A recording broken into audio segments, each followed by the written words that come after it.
Welcome back. Rhetoric Warriors podcast, Redux, Redo. We are redoing some that I lost on the Rhetoric Warriors podcast because it turns out technology crashes sometimes.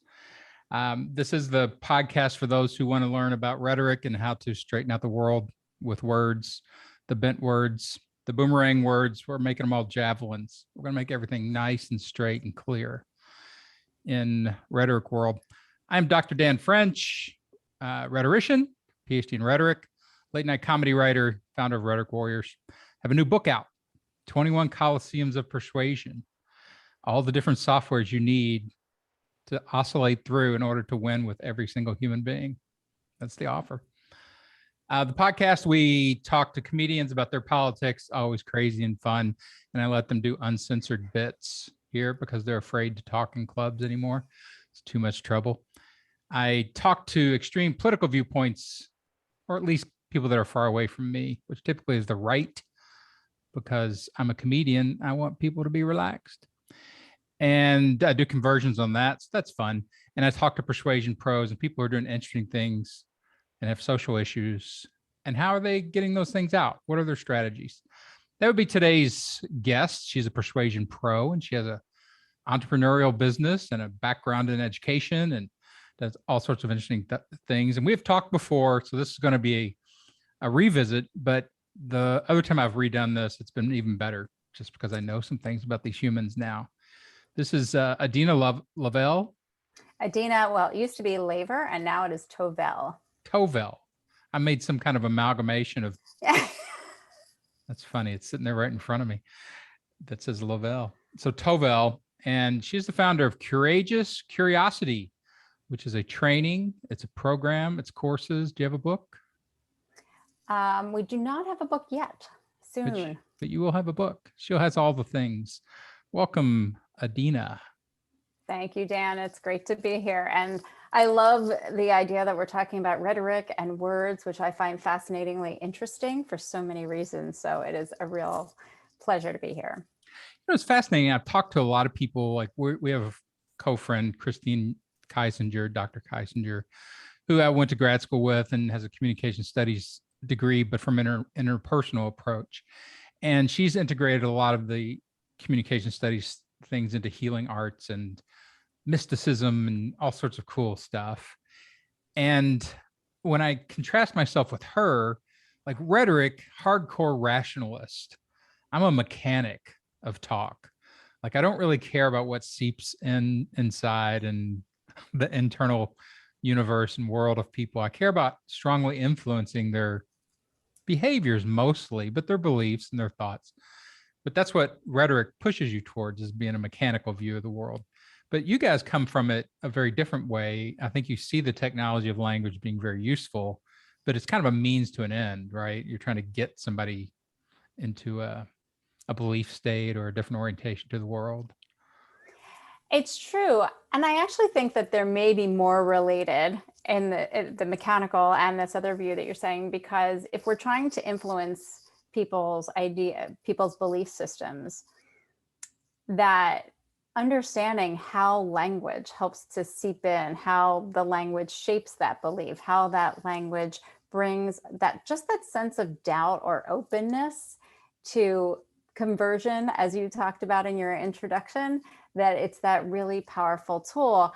And so how does it seep in to influence our lives versus how does it seep in to influence our politics? Maybe that's the difference. Yeah, and it's all integrated. You have to use a lot of different tools to get to where you want to go, no matter what you're working in. Sometimes you don't think about them consciously.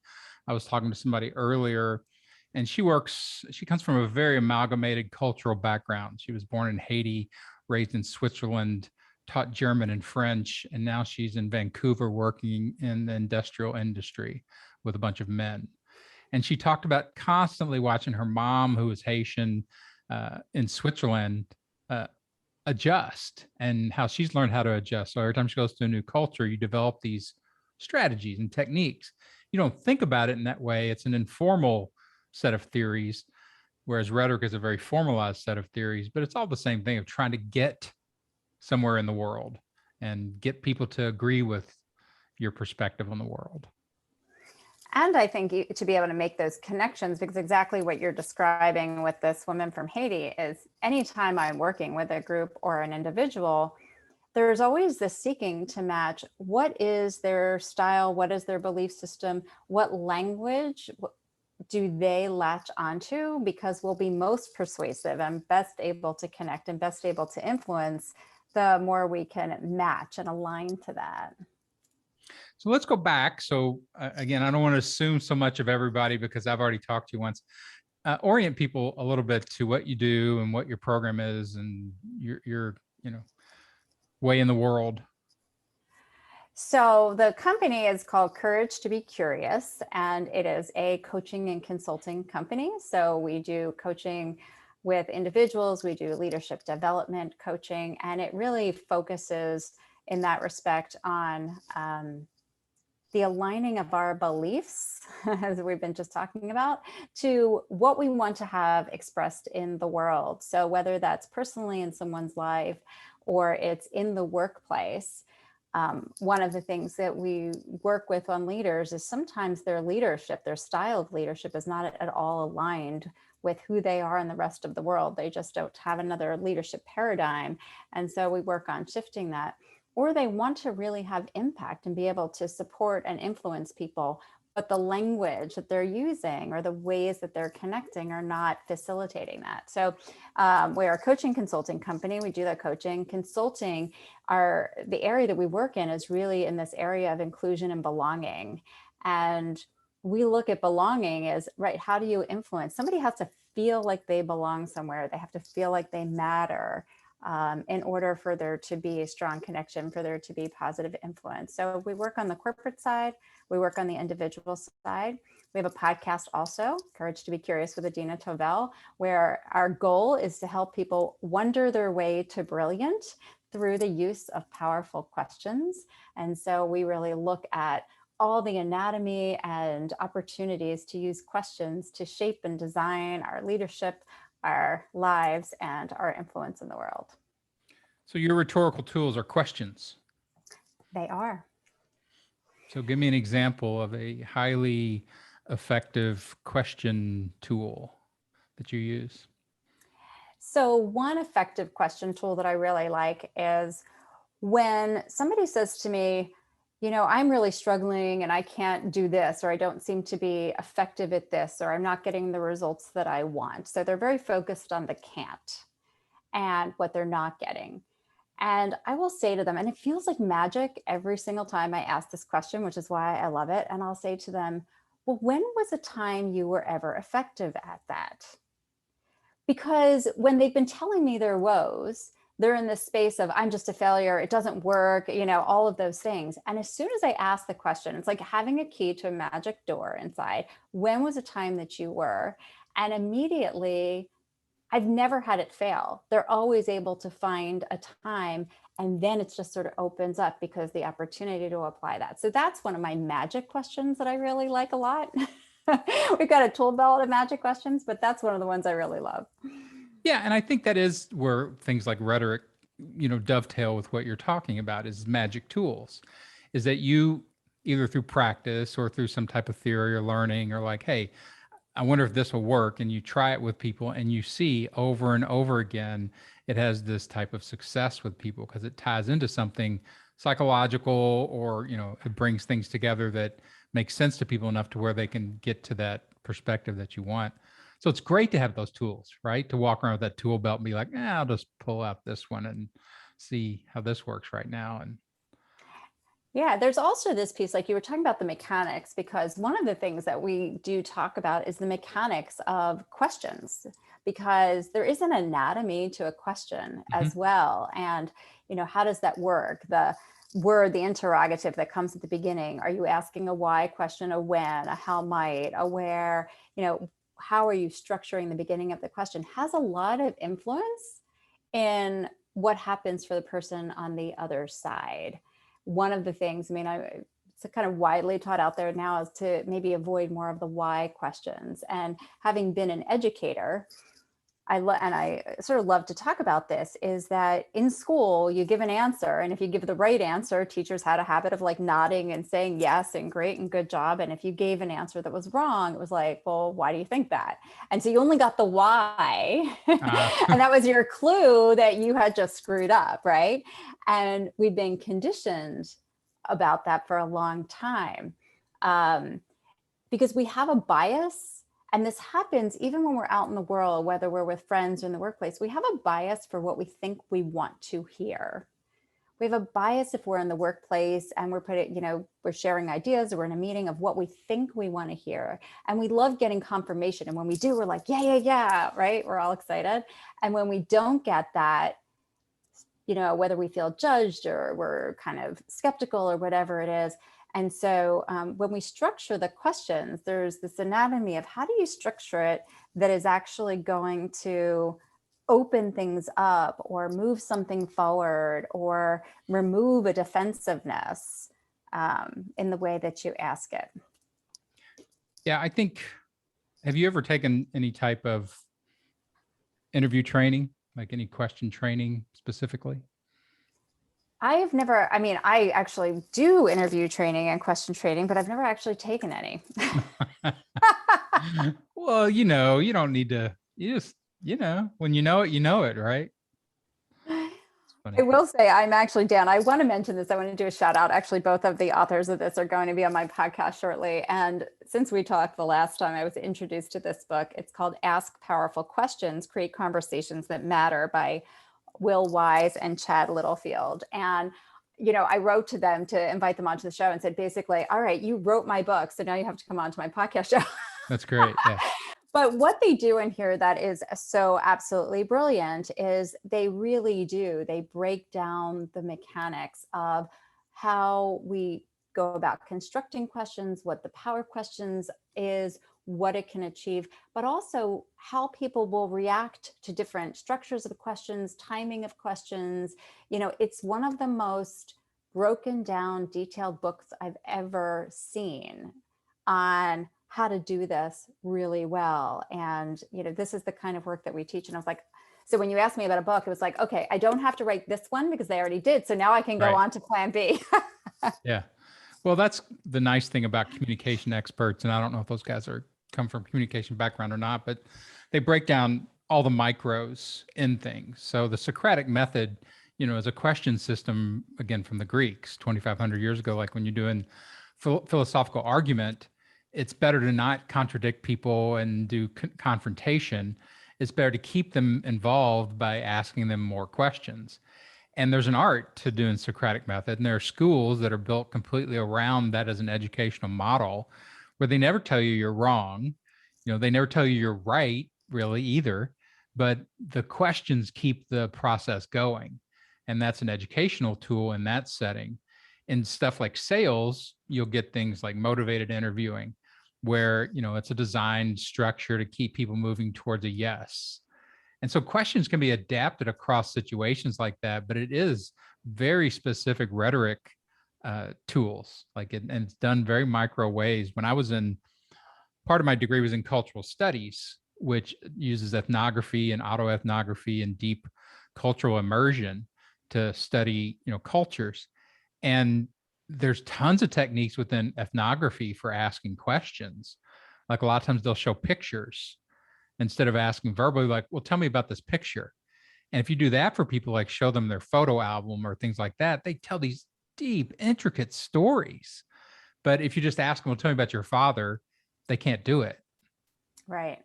Absolutely. Different tools for unlocking what's going on in the mind and in the heart, and visual prompts, the structures of your questions, sometimes music, right? Any of those kinds of things that can open up, and all different tools for opening access. I think one of the things that also is really important in the work that we do is, and you touched on this, you just said, what's the motivation for asking the questions, right? Am I a salesperson trying to move you to a yes? Or am I trying to connect and understand you better because we're on a date? Or, what's the purpose of it? Are we in a development conversation at work and I'm trying to understand what went wrong in the project?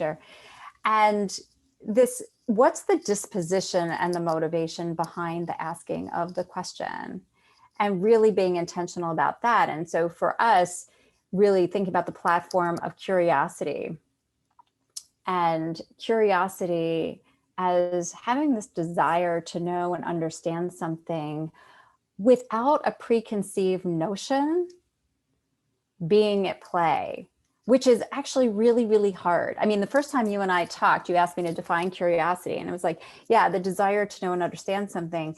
But it's actually, the hard part of it is that if we are genuinely in a disposition or state of curiosity, we're not allowing our anticipation of what we thought what the answer is going to be, or what we expect to have happen, or a judgment about it to come into play.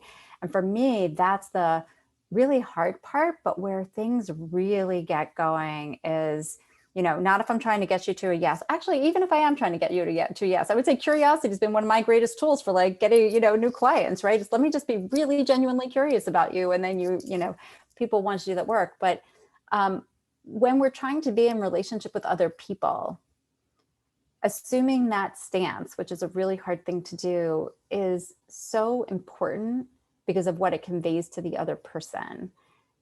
Our questions and our disposition behind the questions convey either you really matter and I'm interested in you, or this is just functional and I'm checking my box off the list, or I'm not very interested in you. I just want you to hear what I have to say.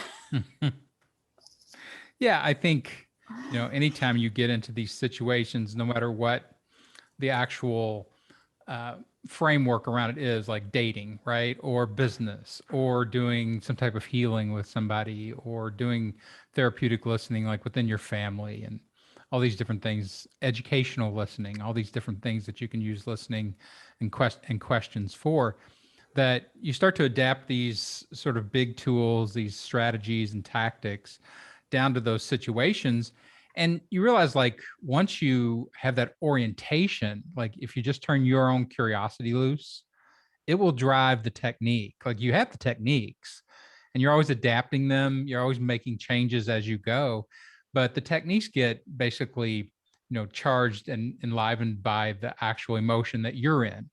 And when people learn acting, one of the first things they learn is it's not faking emotion. You have to feel emotion in order to convey emotion.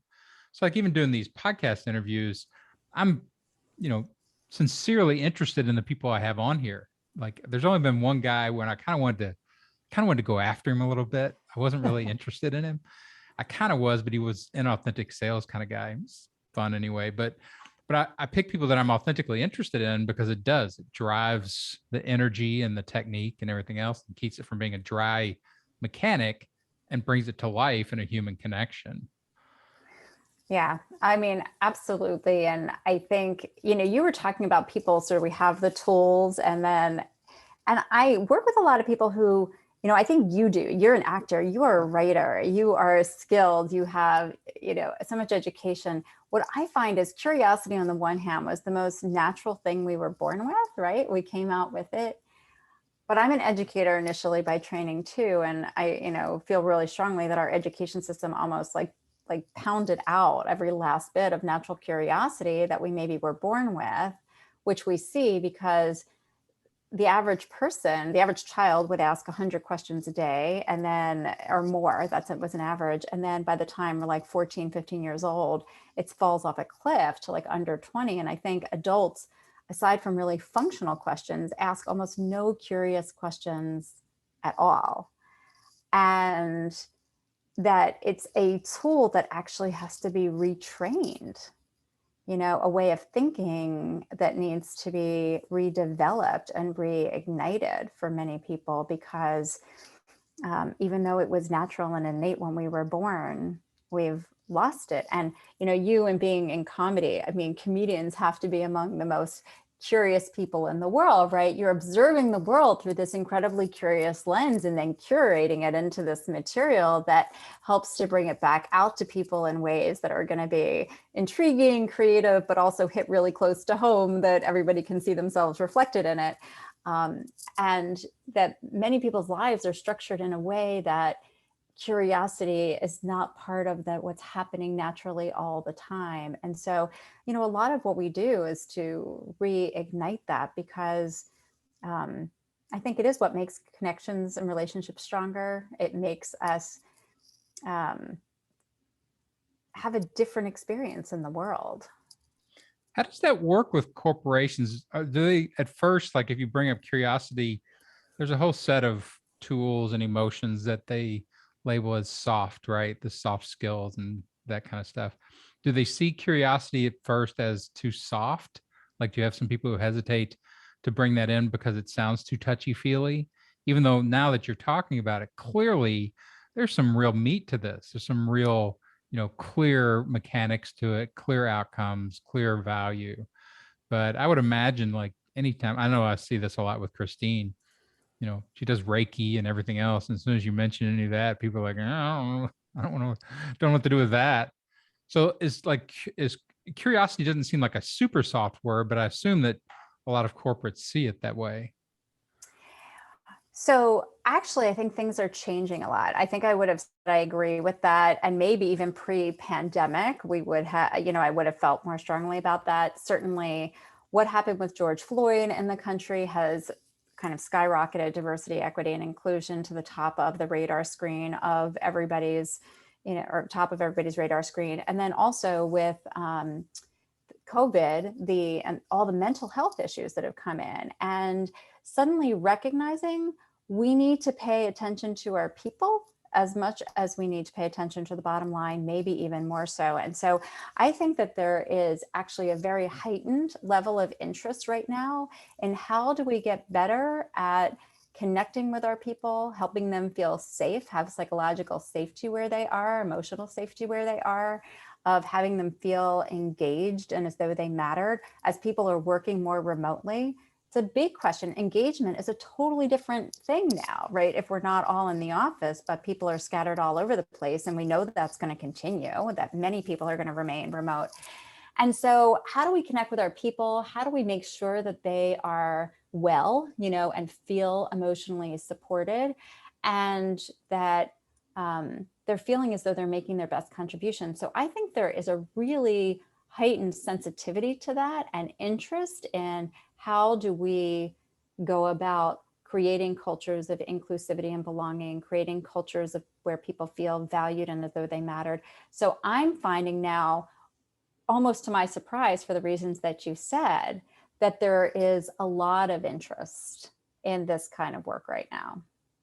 Yeah, that makes sense, right? I think one of the tenets that you'll hear a lot in big cultural societal change and rhetoric is that it takes a trauma, it takes some type of mass tragedy to get mass change. So like the Civil Rights Act didn't pass until Kennedy was assassinated, and MLK, and all these major traumas that everybody experienced at the same time.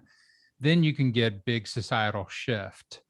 Even like the pandemic, and like you said, like suddenly forced onto Zoom and all this alienation, all this fear and anxiety, it's supposedly going to abate now that we're getting vaccinated and people are, but you're still seeing this wave after wave of it.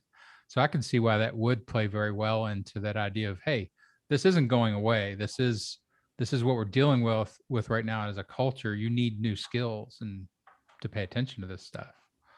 Yeah, we definitely need new skills. And I think I'm I've been very, I think, pleasantly surprised as I've been talking to people in human resources or training and development or inclusion, diversity, equity, and inclusion departments, that it's no longer like you're trying to, as you said, sell the fluffy stuff. It's like this has become the primary interest, that recognizing diversity and equity, okay, that because it was so politicized, we have to have it on our radar screen. So there was a little bit of have to. But the companies that I'm talking to, it's like they've checked a lot of the boxes, right? Okay, we need to have diversity and equity. We need to have these basic trainings. But those trainings that everybody's taking and sort of saying, okay, we've got this understanding, we've got that understanding, are also realizing it's not sufficient because it's not giving us the human connection skills. Like maybe we can diversify our workforce and have this number of more people from these diverse groups. And maybe we have to have policies in place to make sure everybody gets equal opportunity for advancement. But belonging is not something you can measure with numbers. Belonging is why people stay.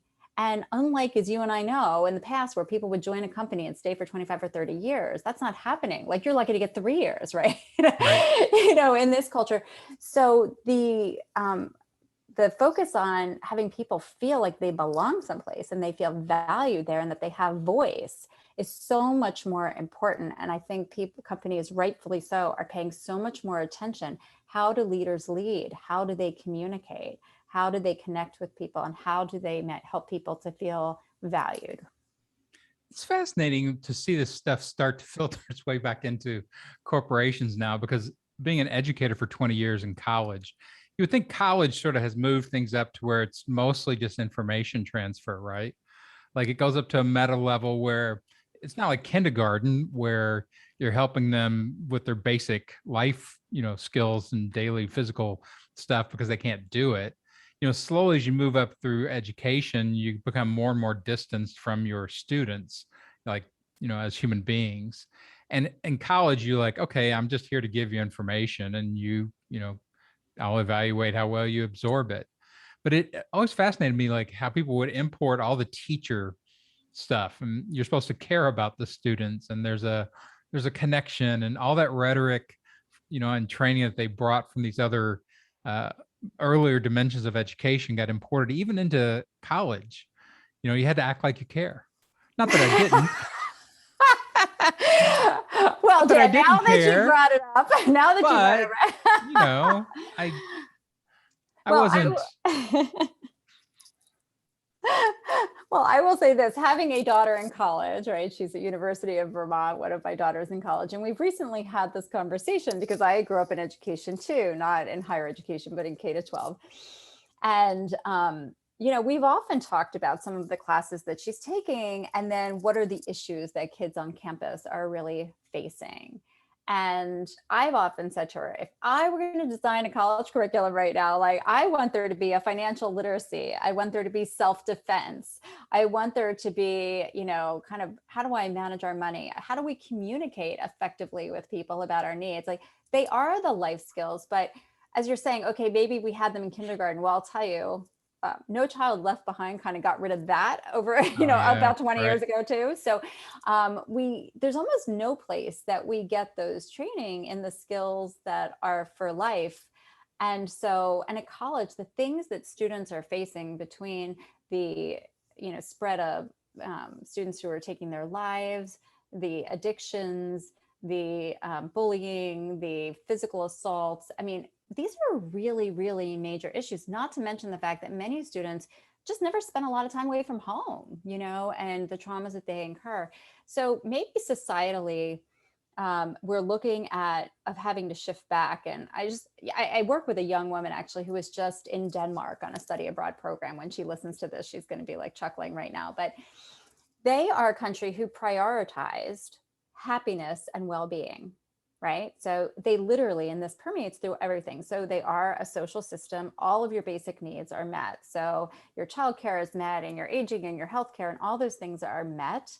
And they actually frown on a work week that goes above 35 or 37 hours a week. And it's almost like, if you can't get your work done in that amount of time, what's wrong? Because you're supposed to have balance between life and work.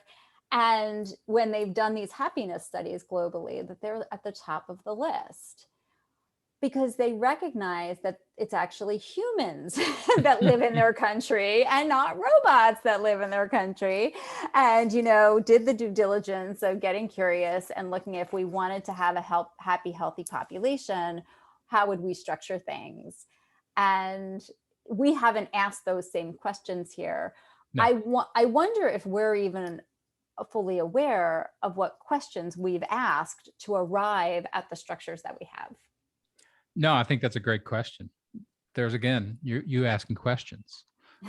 Well, I think that is right. Like, you're asking a national level question. You're asking America a question. Have you really thought about what our priority is? Like, do we have a national priority?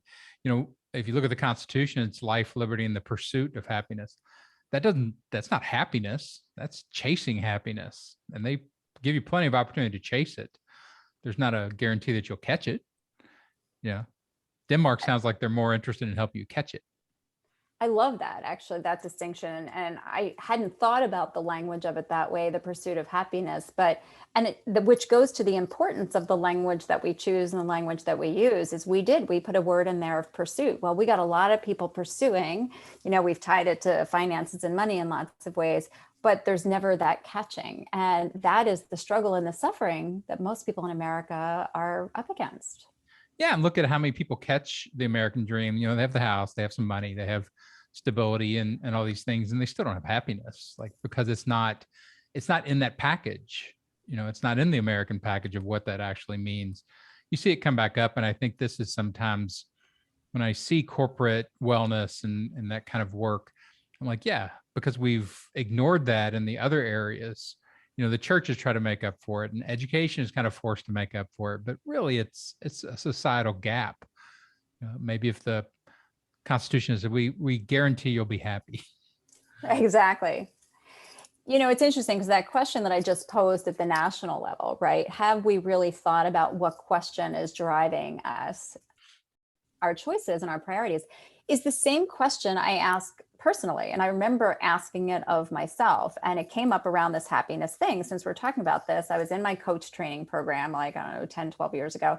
And there was a small little exercise that said, list 3 things that make you happy. And I couldn't answer it. I was like, it was one of these moments of paralysis. I'm the daughter of an immigrant who did a really good job of chasing, the American dream, which was more financial than happy based. And I just happiness wasn't in our vocabulary at home, and it was just structured around other things. And for me, it was even tied to things like hobbies and what do you like? And I never, ever could answer those questions. And I was sweating and I was doing all these things. And I was like, oh my God, I can't believe I'm here. I got to get out of the room. But anyway, I decided in that moment, I want to know what the answer to that question is. Like, I want to know what are things that actually drive my own happiness, because I had no idea if actually happiness felt like one of those foreign words. And so what I did is I took up the pursuit of a question. I actually talked about in a recent podcast, which was, if my goal was to experience happiness, what would I choose in this very moment? And so I wanted to take it into a really narrow context. So in this moment, when somebody says, what do you want for dinner? In this moment, when I have some free time. And doing this process was really successful over time. And I was able to suddenly kind of construct what happiness was for me. But then what I pursued became even more interesting. I asked myself, well, if your life has not really been designed around happiness, what has it been the response to? What has been the meta question that has driven the organization and the choices in your life? And when I posed that question, and I kind of sat and I made a whole list of big choices that I've made and big decisions. And I said, well, what was underneath that? What was behind that? I came back to the fact that the organizing question behind my life was, what do I need to do to be approved of? What was interesting is not necessarily the question. I think many people could say that resonates with me, but I think what was interesting was it was totally unconscious. And we have these unconscious questions that are driving our behaviors, our choices, our reactions all the time, whether we're the leader of a Fortune 500, or we are somebody, taking care of our kids, or we are running a shop or a bakery or whatever it is.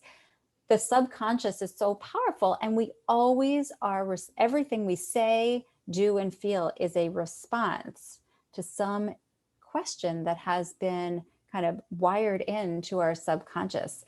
And so when I talk about working with people around questions, most of my questions revolve around questions that drive reflection. How do we do that thing of knowing and understanding the operating system that's built into us so that we can have the operating system work for us and actually operate the way that it will bring us what we want? So you're helping people map their inner operating software. Yes. And make adjustments when they feel that would be well serving or serve them well. Yeah. So the computer reaches back into its own self and changes its programming. And people often ask me, like almost every time I have a client, once I explain to them a little bit of the neuroscience of how humans work and things like that, they say, well, how do you do it? And I say, well, that's what I'm going to teach you. Questions become, but we have to be curious. We have to be willing to be curious. We have to know how to decipher that operating system. And questions is the most powerful tool I have and that I know of to do that inquiry. Yeah. As you talk about this, like, again, my thing in rhetoric is to sort of lay out these tools to make them useful for people. So to take this 2,500-year study of rhetoric, often very esoteric, linguistic philosophy and things like that, and harvest it so that you can bring it back as software that people can maybe integrate into their lives. And one of them is I created the system, like, no matter what you're doing, you're either trying to get people to think, feel, do, or be something. Like as a rhetorician, when you're trying to affect people, think, feel, do, be. And so like it really comes down into, like, when I try to do change, like like questions still keep you in think. They're a cognitive tool, right? You've got to let that go through your mind. You got to sift and sort and look and make choices and evaluations. And they trigger emotions.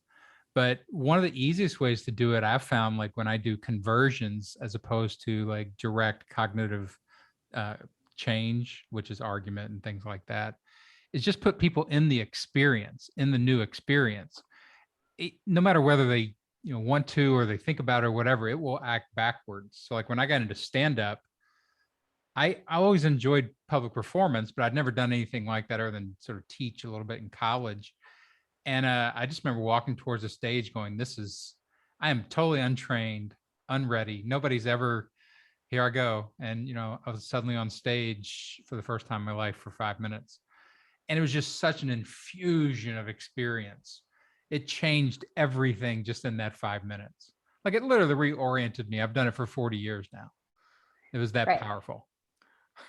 It absolutely is, because what's happening, and you're exactly right, change at the operating system level doesn't happen if we just stay in our head about something, because the memory of how we do things or how we feel about things is stored in every cell in the body and in the nervous system. So it has to be change, has to happen as a full embodied experience. And so, I love this description that you're giving is, I could sit, I could think, I could plan, I could worry, I could strategize, I could do all of that stuff. But until that moment when you actually step forward there and it becomes a full embodied experience, you haven't shifted. And, so, in the coaching that we do, there's a number of tools that get to that in other ways, because if you just stay in your head, it'll just be kind of, interesting exploration, but no actual movement. Give me an example of And one of those, like you're talking about exercises that you designed to get people into this stuff sort of in a not completely artificial way, but in a safe, kind of quick, accessible way. yeah, so I'll share two of them.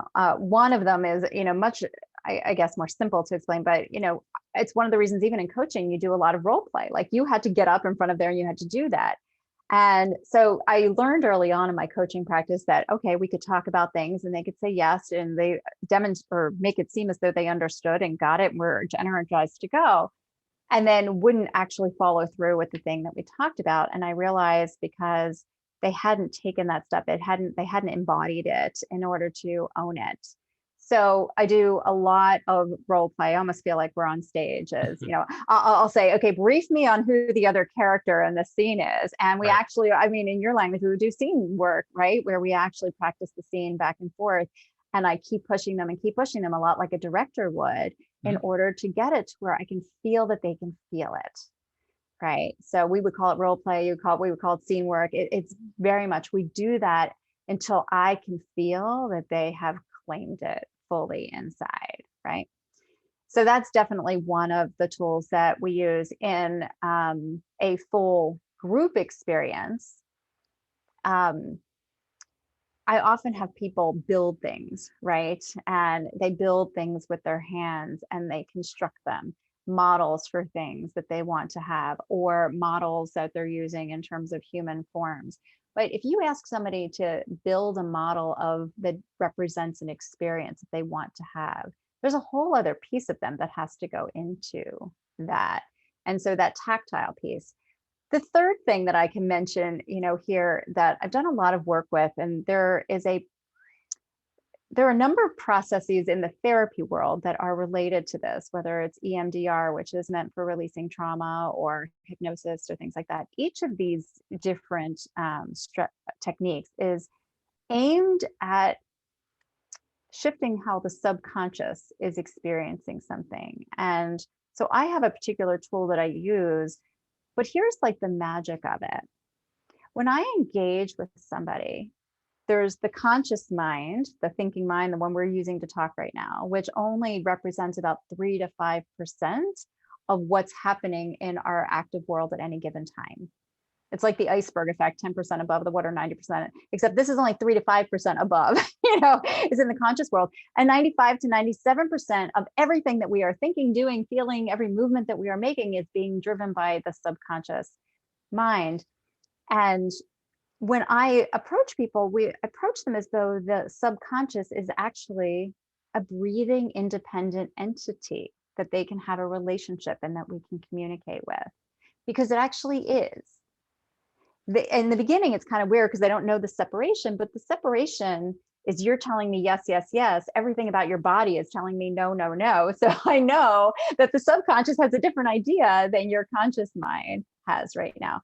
So there's this, technique that I use where I start to be able to dialogue with their subconscious mind to get permission. And it's the subconscious mind, as though the subconscious, because I believe it is its own entity.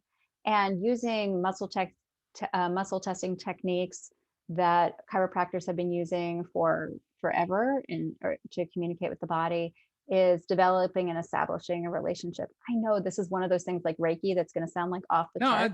I'm open to. I've talked to shaman who are inhabited by 14th century witches before, so I'm into all of it. I think it's fun.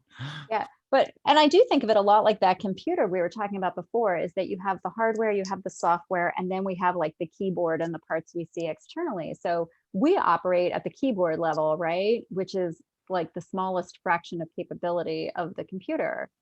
It's all this software underneath it that's making it work, and then the hardware that's holding it together. And the hardware is like our body, right? If we're in a lot of pain, something's not going to work right or whatever. But the subconscious is like the operating system. And if your computer were not doing what you wanted it to do, you'd have to take to somebody and they would determine, is this a hardware issue or is it a software issue? And so the subconscious is in charge of the software. I mean, it is the software. So this was actually based on the work of a psychiatrist who really determined and established that the subconscious is like its own independent entity, has total capability for healing. And so if somebody has a deep belief system, can use this work for dialoguing with the subconscious to really see where the blocks are and how to shift it. So again, from Mr. Hyper-Rationalist, language storms, entire language worlds, it's very interesting to listen to people once they get into their wheelhouse for what they've chosen, the trainings they've chosen and the insights they've chosen and the tools that they want to use and offer people. And so I was married to a therapist for 10 years. And so I've heard lots of her stuff, which was mostly cognitive behavioral therapy, and she did couples counseling. So like the idea of the subconscious, right, is a construct. I think Freud, he's the one at least popularized it. Did he invent it? I don't know, but it's a rhetoric construction. Not that it isn't accurate or useful or anything else, but it's definitely constructed out of language that once you start listening to somebody's approach, their very strong worldview, you start adopting all their sort of language worlds. And so the idea that there's a subconscious and you can get in connection with it and you can heal in there, and it's 95%, all that stuff it's very interesting and very powerful. As a comedian, like I have a show called Revenge of the Marriage Counselor's Ex-Husband. And it's essentially, yes, I get it. Therapy, man, huge world. So many different approaches and so much healing and strong theory over there. Comedy is also a really strong world. Let me, so this happened because I made a joke once. We were going to couples counseling ourselves before we got divorced. And I was like, it's really serious in there. This is a drama. This is for drama people. And she was more of a dramatist. And so I'm like, we should balance it. Every other week, we should go see a comedian and talk about our relationship. I've got some friends that we could just go, and I'd love to hear their perspective on why you do what you do and I do what I do. And she didn't laugh, but I did. And I'm like, I'm going to do that someday. I'm going to create that. And it's this idea of how do you, like, if I was coming at it that from a rhetorician, it's one perspective, a comedian, it's another perspective. If it's somebody that's, like a healer or therapeutic, then it's just fascinating. I mean, you're bringing really cool stuff that I can imagine people really get value out of, but you have to bring them into that world, right? You do. And that's like, if we look at language, is the use of metaphor is really helpful, right? Because you can have these really complex, and so comedians take a really complicated, kind of intricate world, and they make it totally accessible through humor, right? And then it just comes right out, it spills right out, and everybody can identify. So you have your ways of taking these constructs and then bringing them forward. And so in my world, one of the tools I've discovered is metaphor, is take anything that might seem the least bit esoteric. Sometimes people are really into science, so then go for it and use the scientific terms. So if I'm working with doctors or nurses, I put all the biology terms to it and everything like that, and they love it. But if I'm talking to other people who that's not their jam, then okay, what is the metaphor that's going to work for them? Because language is how we make sense of the world, right? Language is how we affect impact, which is, what all of this conversation is about. So I think even as a coach or in a consultant and working with people, is maybe we sometimes overlook, like can get so mired in what's the language of my field, that we forget to adapt the way that we're presenting the knowledge to the person so that it's actually totally receivable. Because it's interesting. I have a colleague and she's a therapist as well, and we use some similar techniques. But one of the things she realized, she said, I've been kind of overlooking the degree to which I need to make sure that they buy in to the tool I'm using. Because if they don't buy in, like, there's no magic wands out there. Right. The way that you affect belief and subconscious comes because somebody buys in and believes that. Because you're persuasive. Yes, because you're persuasive. But language, this is your whole podcast is about, language is the tool that we have to persuade. So when we're dialoguing with anyone, and this is like what we work with leaders too, if you have 6 different people you supervise, you can't come with the same dialogue to each of them because they all speak different languages. And so you need different ways to convey what you have to say that will become meaningful to them. And so with the subconscious stuff, it's the same thing. Is like, okay, which client do I have in front of me? Which is the way in to help gain their buy-in? Because when they have buy-in, they're going to get the most benefit. It's a lot of work coaching. You've got to do so much adaptation, so that you like that work of translating all the stuff and that you've studied and that you like down to a new human being each time.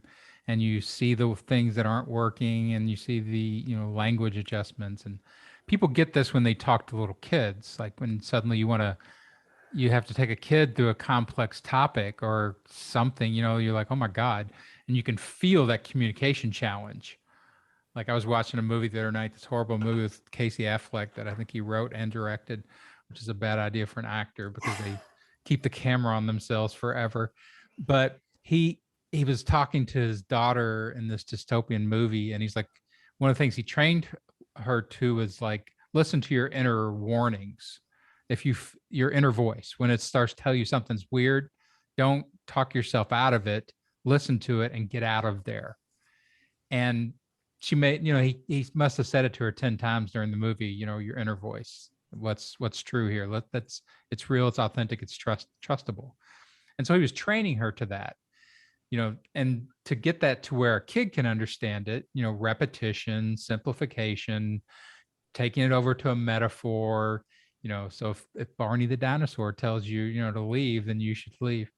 So there's so much work in coaching. It wears me out when I coach. For me, I think it's, one of those things that we're all designed and suited for certain things. For me, it's like my flow. It's what comes most naturally to me. But I love the example. Like I was thinking as you were talking about the inner voice, I wasn't exactly sure where you were going to go, but I've had people, right? You could have 5 different people and he wants to train them in this thing, right? And he uses the inner voice messaging for all of them. And maybe there's one person in that crowd that the inner voice, that all they can think of is some horror movie that they watched where the inner voice was like this thing that was planted in them and attacking, right? And suddenly you say inner voice and they've shifted into, oh my God, you want me to listen to the thing that's supposed to be destroying me? They're not getting the message you're conveying. They're getting something that is resulting from something you have no idea about because it's hidden, right? What's going on in that subconscious long-term memory is hidden.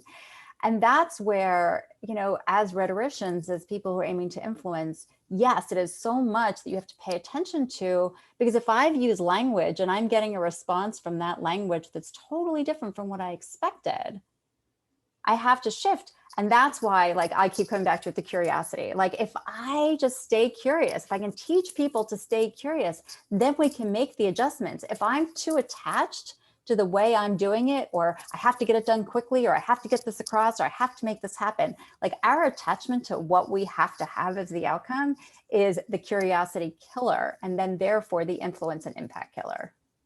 Yeah, I think all that's very true. And I find, with good persuaders, they are hyper interested in their targets. Like it's not about, everybody looks at persuasion as this kind of win-lose, I'm manipulating somebody, I'm doing this for my self-interest, not theirs. And that's not really the powerful persuasion. That's not successful persuasion, because it has to be win, win, win, win. Otherwise, when the person loses, they're going to be like, oh, I lost. I don't like you. I'm going to come back and find a way to get back at this. And if you're making enemies with your persuasion, then you are not winning. You're setting yourself for big losses. And this is part of the thing with our politics right now. And I'm like, yeah, you can get votes, but man, you're making people hate you right and left, and that will come back. And it does.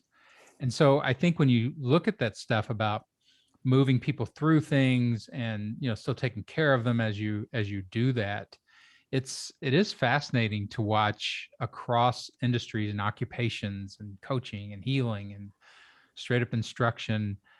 It's always the same kind of dynamic. Like, is this self benefit?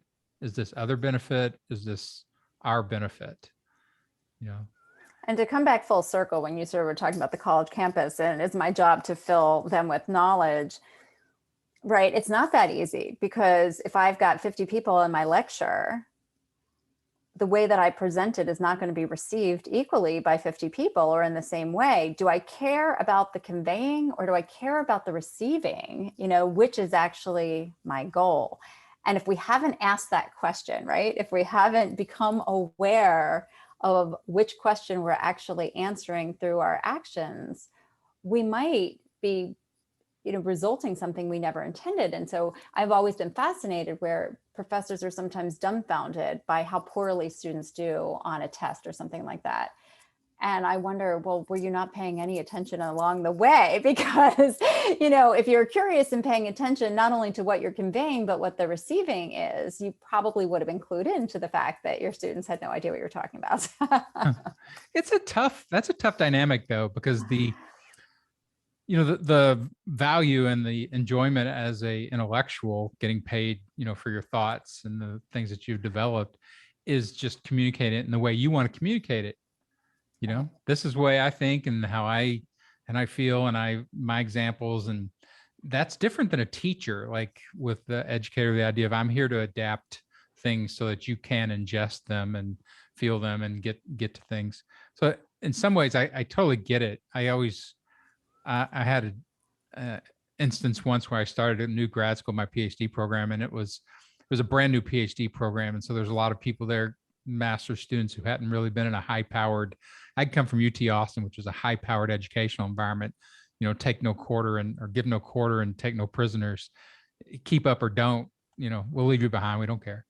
And they were much more caring and like, we'll help you through stuff. And I raised my hand finally. I was like, as this grad school, like I'm not here to be slowed down by somebody else's learning process. Like if you're slowing down to help them, that means you are not staying at speed to give me everything I could have gotten. And so it is a widely divergent population. One person, how do you adapt, your messaging and your coaching that much? Is that part of the job? And I've always like, I care about people. I was a teacher, so I did some of that, but ultimately it'd be more fun to just be like, you know what I think?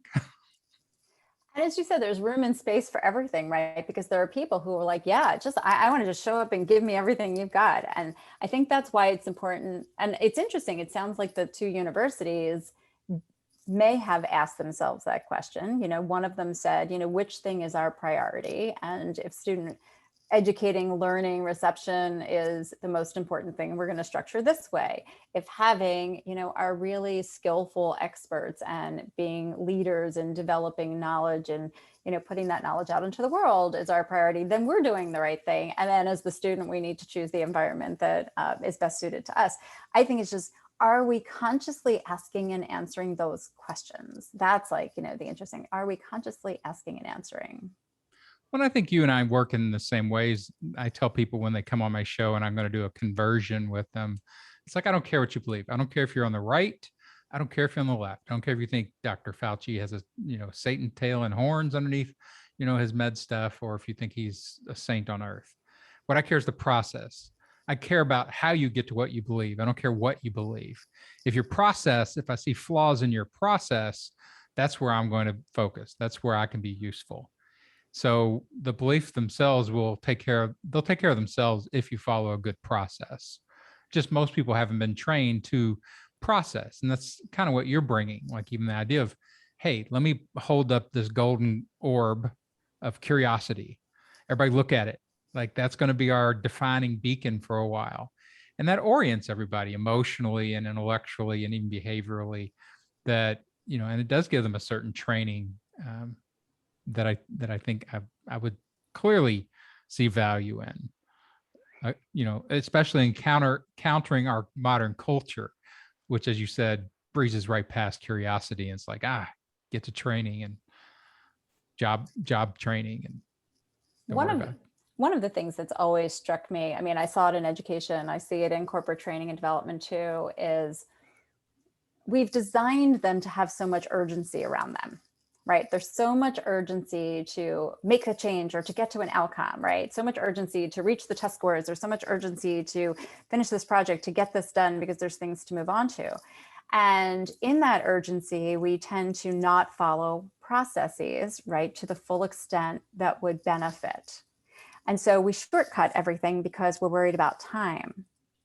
What's always interesting to me is, although we think that time is what the precious resource is that we're conserving, is that when we don't follow the process, everything typically falls apart on the back end. And then we're doing tons and tons of catch up and trying to rebuild and retrain or redevelop or, reskill and all of those things. But nobody's calculating that as the cost of the failure to follow the process. We don't calculate it in education. We don't calculate it in the workplace. And if, I love the little phrase, I've been using it a lot, the stitch in time saves 9. But because we're feeling this urgency of time on the front end, we do all these things that really cost us to lose so much time on the back end, and we never make the connection. Yeah, it goes back to process again, right? Like we're a results-oriented culture. Business is results-oriented. Everybody looks at, who won the game, what was the outcome, and they don't look back at the, massive process leading up to that. That's not as interesting, I think, in American culture, which does lead us to a lot of problems on the back end, and when I drag people back into logic. Like one of the things I'm doing right now is creating a logic training, because I realized nobody has training in logic, not the rational people, not the educated people, not the engineers, nobody. They really don't understand. I'm like, you're thinking like pseudo logic. Like, let me take you back through and show you the patterns, which will clean up your arguments before they happen. But we're just not trained to it, because again, we can all think, right? Let's think together and let's get to the end.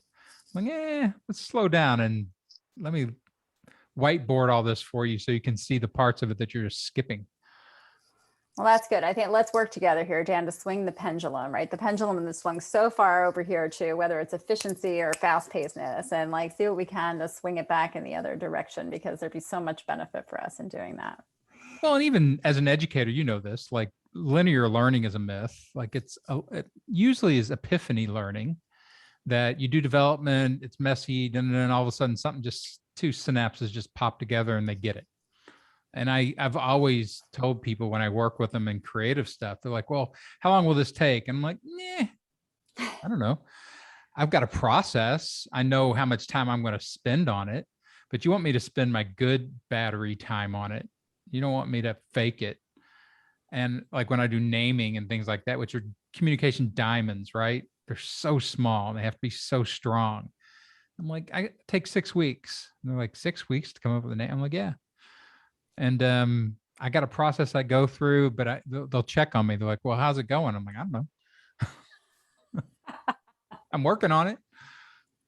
You know, it's the stuff that happens in the shower, right? It's like the shower time epiphanies, and you can't really put that on your time log. You know? Yeah, but the shower epiphanies or the insomnia epiphanies only happen if you've done all the work before. Yes. You know, and you try to tell them that, like, oh no, I look at these files. I'll build a 50 to 100-page file for one name because I'm doing all this research and putting in all this metaphors and images and whatever. And then it all boils and cooks into a roux, and suddenly, oh, look at that perfect bite. So, well, I know you need to go. I appreciate you jumping back on again. Well, thank you, Dan. No, it's been really great to be here. And I just want to share like a few resources that might be helpful to people as we're closing up. And, you know, one of the things we've discovered in the work is that we do a lot of talking about questions, hopefully gotten people really intrigued about the power of questions, the structure of questions, and what questions can do for us. And recognizing that, you know, people don't always have them at their fingertips. So we have constructed 3 decks of cards: Live with the Courage to be Curious, Love with the Courage to be Curious, and Lead with the Courage to be Curious, that are all designed questions to cultivate both the understanding of how to ask powerful questions, as well as how to practice that reflection. You know, what does it really mean to kind of be intentional in my life, to be impactful as a leader, to show up in a relationship with somebody in a way that is really tuned in and attentive to myself and to them. So we've developed these cards, which are on our website at couragetobecurious.com. And every week we have our podcast. There is always a live episode, a lead episode, a love episode, and then kind of a random conversation with somebody on a monthly theme at Courage to be Curious with Adina Tovell, which is now both on YouTube and on podcast apps, where really we are every week.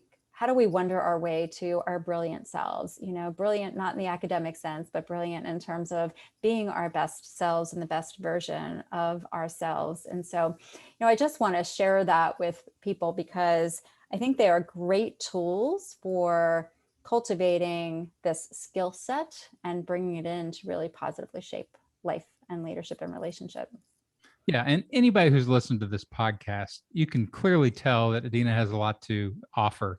There's a lot of value in this stuff. And again, my hyper rational, language oriented philosophy stuff is what I do. But I always think of you, like now I have this image of you holding this golden crystal orb that's floating around, and that's curiosity. And you're telling everybody, hey, look at this. Remember this thing from childhood? It's turns out like this is really useful, really valuable, and taking people, you know, down paths to get there, and using that to infuse their work and their life and all that kind of stuff. It just seems really cool. So I'm glad you're out there doing it. Thank you. Thank you. So go to Adina's website, check out Courage to be Curious, check out the cards, all the podcast stuff. I'm sure there's even more value in there. Thanks again, Adina, for coming back. This has been the Rhetoric Warriors podcast. As always, persuade people. It's good for them.